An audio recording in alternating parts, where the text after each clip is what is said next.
che sono i nostri donatori o le nostre donatrici e le loro famiglie che hanno consentito appunto al dono. Questo è fondamentale e noi non ce lo dimentichiamo. Non sappiamo chi sono i nostri donatori, però ci ricordiamo che siamo vivi grazie a loro e soprattutto grazie al personale dei trapianti, perché non è roba di poco conto operare un paziente per un trapianto di fegato, per un trapianto di cuore o anche per un trapianto di rene. Quindi il nostro applauso va sicuramente a tutto il personale dei trapianti, perché come voi sapete ci hanno chiamato a tutte le ore del giorno e della notte, alle 2, alle 3 del mattino, di sabato, di domenica, a Ferragosto, a Natale, non hanno orari, quindi questo va riconosciuto e questo va ribadito perché è molto importante. Non sono impiegati che vanno in ufficio la mattina e tornano via la sera, tanto per essere chiari. Perché siamo qui? Siamo qui perché come associazioni di volontariato che si occupano appunto dei trapiantati o dei trapiantanti abbiamo chiesto alla Commissione regionale della sanità di audirci, di fare un'audizione perché abbiamo una serie di proposte da fare per quanto riguarda i trapiantati e i trapiantanti. Purtroppo la Commissione non ci ha dato risposta e quindi abbiamo deciso questa strada, abbiamo di comune accordo le associazioni di volontariato che sono riunite in coordinamento, abbiamo deciso che era il caso di fare una manifestazione e farci sentire in maniera tale che qualcuno ascolti i pazienti, ascolti la voce delle persone che appunto hanno questi problemi. Parliamo di persone da trapiantare, tra i quali ci sono moltissimi dializzati, e ci dicono i medici delle nefrologie che il 30% dei pazienti che sono in dialisi potrebbero essere trapiantati. Per essere chiari, noi ogni anno abbiamo 100 persone circa che entrano in dialisi. Voi potete ben immaginare che il 30% significa 30 persone che potrebbero essere trapiantate e vivere una vita normale. Questo è quello che a noi interessa di più e quindi vorremmo che ci fossero più trapianti. Una delle questioni di cui ci siamo resi conto tutti, nessuno escluso, che all'ospedale Brozzu negli ultimi 5, 6, 7 anni c'è sempre meno gente, intendo personale, non pazienti. I pazienti stanno aumentando e col Covid l'abbiamo visto, però ci sono molto meno medici, molto meno infermieri, molto meno OS. Cioè questo si ripercuote sulla nostra assistenza, l'abbiamo capito, l'abbiamo visto sulla nostra pelle. A noi non ci interessa l'intramenia interessa a chi ha i soldi, a noi interessa un'assistenza sanitaria pubblica che sia per tutti, come è stato sempre. Questa storia di andare verso un depotenziamento della sanità pubblica per favorire la sanità privata, assolutamente, noi siamo contrari. La sanità pubblica è una conquista del mondo del lavoro italiano, dei cittadini italiani e tale va conservata e va conservata a un livello di eccellenza, quindi con anche formazione ricorrente da parte degli operatori.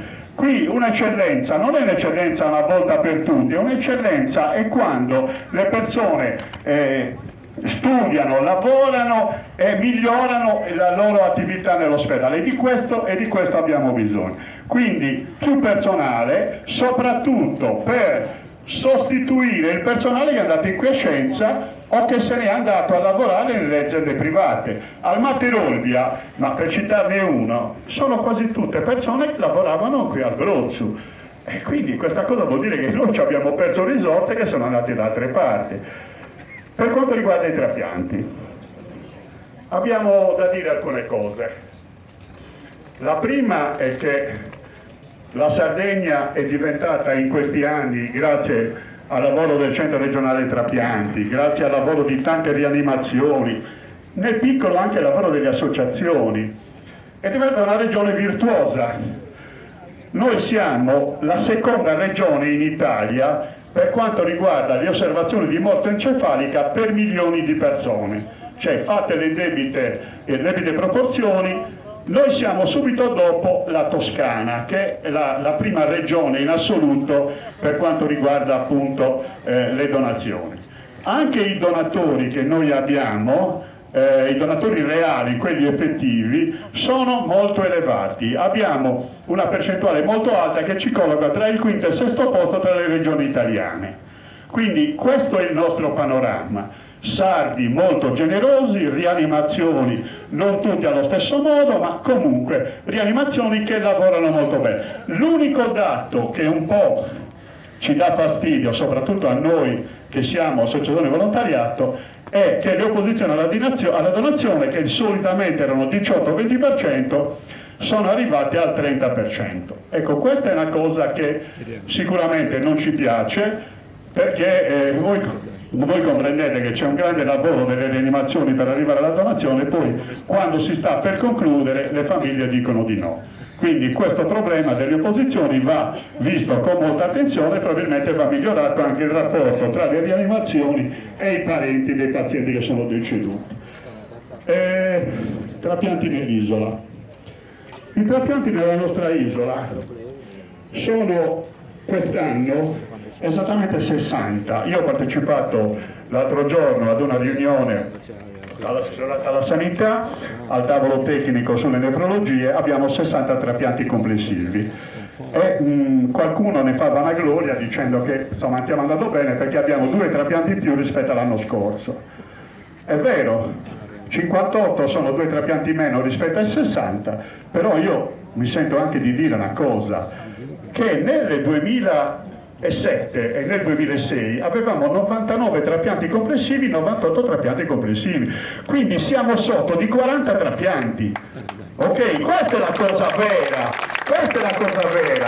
In Sardegna i trapianti si fanno, ma se ne fanno molto meno rispetto a quelli che si potrebbero fare viste le donazioni che abbiamo, perché abbiamo quest'anno il 42% in più di donazioni rispetto agli altri anni. Questo vuol dire che c'è tanta generosità dei sardi che però non viene ripagata con altrettanti trapianti, per cui riteniamo indispensabile investire risorse nei trapianti in maniera tale che tutti i sardi che hanno bisogno di un trapianto lo possano avere.